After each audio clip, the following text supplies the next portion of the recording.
Selamat pagi kepada Pak Ima dan teman-teman. Kami dari kelompok 5 akan mempresentasikan hasil diskusi kami, keterampilan statistika.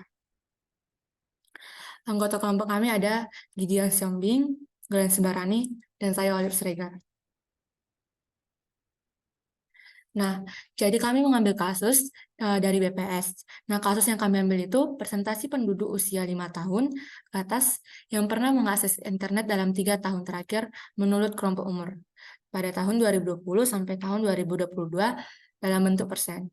Nah, ini ada tabel dari kelompok tabel dari BPS-nya, yaitu dari misalnya dari kelompok umur 5 sampai 12 tahun bisa dilihat pada tahun 2020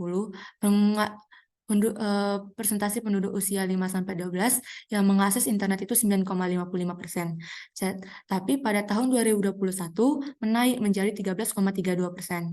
Dan pada tahun 2022 menurun menjadi 12,43%.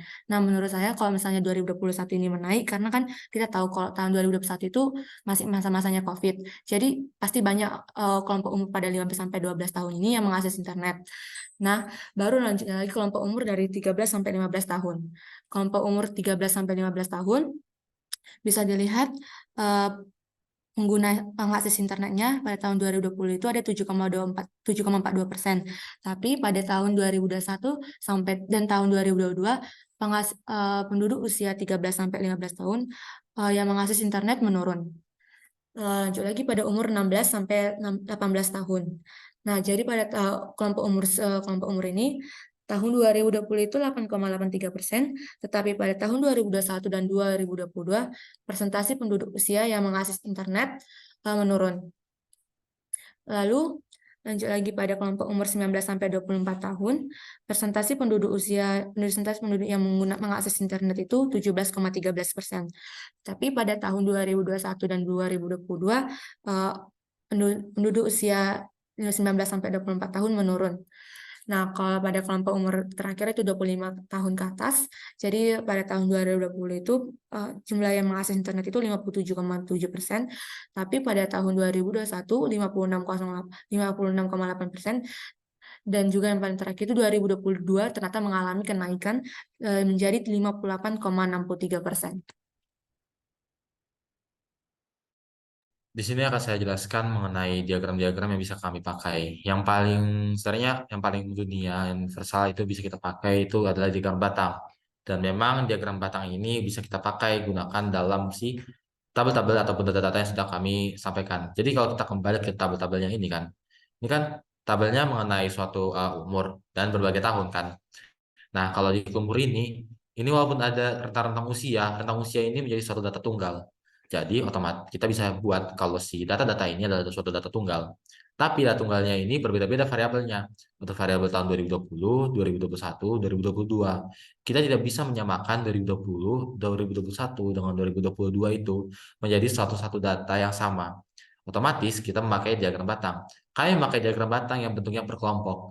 Kalau di sini ada beberapa warna-warna yang berbeda, dan kalau kita lihat di sini datanya itu menunjukkan persentase-persentase yang berbeda. Jadi kalau kita lihat di sini warna ini kan yang biru ini kan 2020, 2021 yang coklat, 2022 ini kan yang abu-abu. Nah, untuk di 5, 12, 13 sampai 15 sampai di 25 ke atas, itulah data-data yang menghasilkannya. Jadi diagram batang ini hanya untuk menunjukkan seberapa sih nilai yang bisa kita lihat melalui setiap data-data yang dihasilkan. Ini untuk berbeda-beda variabel. Dari sini 2020 sampai 2022. Soalnya bisa kita pakai lagi karena itu kan tadi ada beberapa tahun dan tadi yang dibilang oleh Olive tadi ada kenaikan dan pun penurunan. Jadi kalau kita visualisasikan suatu data tersebut, kita bisa buat suatu diagram batang yang animasinya. Kalau kita lihat di sini animasinya di sini, ada yang kenaikan, ada juga yang penurunan. Terlihat kok dari sini kan di sini dikasih timestamp-nya dari 2020, dari 2021, 2022. Di situ ada ataupun penurunan dari umur-umur yang ada tertera dalam data tersebut. Nah, kalau contohnya kita misalkan suatu diagram-diagram yang lain, misalkan di sini adalah diagram dari garis. Diagram garis juga bisa kita pakai. Karena diagram garis ini kan titik-titik, diagram titik ini itu menjadi suatu titik ataupun data-data yang dihasilkan dalam tabel tadi dan itu divisualisasikan dalam suatu diagram tersebut. Garis-garis ini yang menghubungkan supaya kita mengetahui apakah akan ada kenaikan ataupun penurunan data dari tahun ke tahun. Kalau di sini, kalau kita lihat dari 0 sampai 12, 13, 15, sampai 25 ke tahun ke atas, itu ada data-data yang berbeda. Kalau kita lihat lagi kan di sini, dari misalkan kita ambil tahun 2022, tahun 2022 sampai tahun 2013-15 ini berbeda. Cuman kenapa di sini kurang kurang baik? Karena kalau kita lihat ini hanya untuk data-data yang dari 5 sampai 12 sampai 25 ke atas. Dia ini tidak menyesuaikan dengan tahun-tahunnya. Seharusnya diagram garis yang kita pakai ini diagram progres dari tahun ke tahun.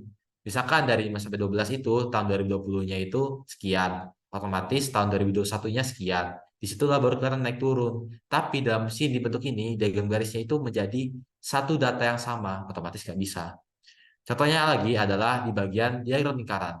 Kalau kita lihat diagram lingkaran ini kan ada data-data nih, 5 sampai 12 sampai 25 tahun ke atas. Tapi kalau kita lihat lagi, data sebelumnya itu kan kita memakai 3 tahun yang berbeda. Tapi kita tidak tahu mana di sini 3 tahun yang berbeda. Jadi kita tidak bisa langsung menyimpulkan data ini langsung valid atau enggak. Karena data di diagram lingkaran ini langsung menyimpulkan semua 3 tahun tersebut. Otomatis nggak bisa dong kita pakainya. Begitu juga seterusnya. Lalu di ini adalah histogram. Kalau histogram itu kan yang bisa kita tahu itu diagram batang. Tapi diagram batangnya itu kan ada batas awal dan batas akhir. Nah, batas awal dan batas akhir ini, histogram ini memakai frekuensi kumulatif dan juga frekuensinya itu yang data-data kelompok, bukan data-data tunggal. Karena tadi itu kami bilang adalah data tunggal awalnya, tapi berbeda-beda variabel, otomatis nggak bisa dong kita buat dalam data-data berkelompok di bagian si histogram ini.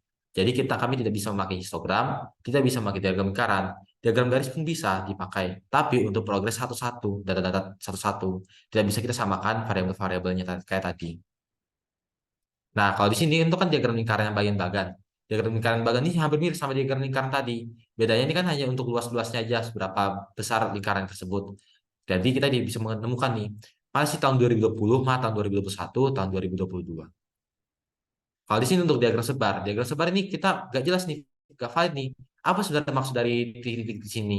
Jadi kita tidak tahu juga mana sini sebenarnya tahun 5 sampai 12 sampai 25 ke atas. Jadi sehingga kita bisa dapat menyimpulkan diagram ini dalam menggunakan data-data yang sudah kami pakai mengenai umur-umur ataupun pengguna dari 5 tahun ke atas akses internet dari tahun 2020 sampai tahun 2022. Jadi kesimpulan yang bisa didapat dari data-data dari grafik tersebut, kita bisa melihat kelompok umur mana yang frekuensi dalam akses internetnya yang lebih tinggi.